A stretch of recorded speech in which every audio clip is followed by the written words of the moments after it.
You know, there's a lot of candidates who talk about fighting money in politics, but there's only one who's training right now to literally fistfight the Koch brothers. His name is Mike Beitiks, and he's running for U.S. Senate.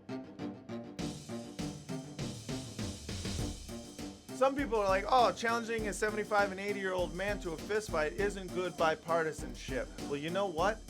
I say talk is cheap. David and Charles Koch. Why don't you put your money where your mouth is, and then Mike Beitiks will put his fist where your money is.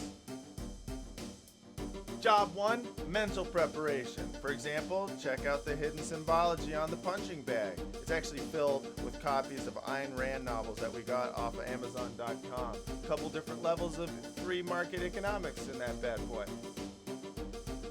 You don't know when we're gonna run into these guys, you know, so you gotta be ready. Could be anywhere, you know, you could be at the Westminster Dog Show, a yacht at a private island, a helipad on top of a building, somewhere where there's equestrians, fish fry at Rand Paul's apartment. When the day comes and we see both those dudes, because they hang out together, we gotta be ready to pounce. But first they gotta agree, but then as soon as they do, pounce, pounce, pounce, pounce, pounce.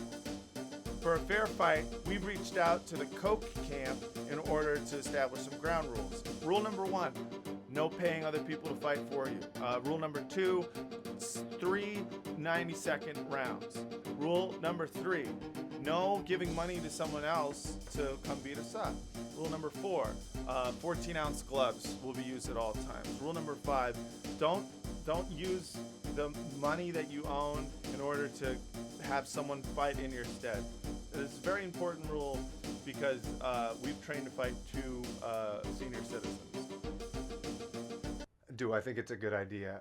No, I mean, definitely not. But you're talking about a huge obstacle to effective climate legislation on the federal level, and what other option does a person like me have?